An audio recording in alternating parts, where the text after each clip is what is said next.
So I've got this 2011 Mercedes E350. This gentleman came in. I'm just going to use what he brought me. Fault codes 171, 174, lean codes. Car ran just fine. I did look at the data. The fuel trim, and it was low. It was at 3% on the short, 1 on the long. Minimal. So what I did is I've got an air mass, and I hogged it out. It was a bad one. I hogged it out, and then I capped it, epoxied it, and I use it as my tester to close the system. So that's going to be a good value. That engine is locked. It's good. There's no leak.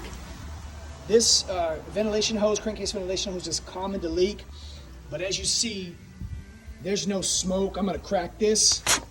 You hear that, and then there's your smoke. So there is no leak on this system. Fuel pressure and volume is good.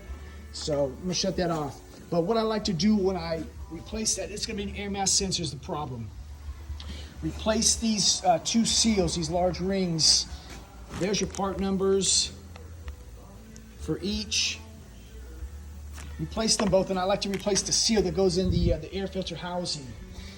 And that's gonna seal it up. So this one's gonna get an air mass sensor, good old Bosch, 3 seals, close it nice and tight, and I'll put this one down the road. So this is his diagnosis. It came, air mass sensor. This was right, you know, but you can't just shotgun it.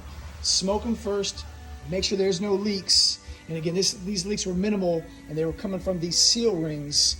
We're gonna throw it all on there and put it down the road.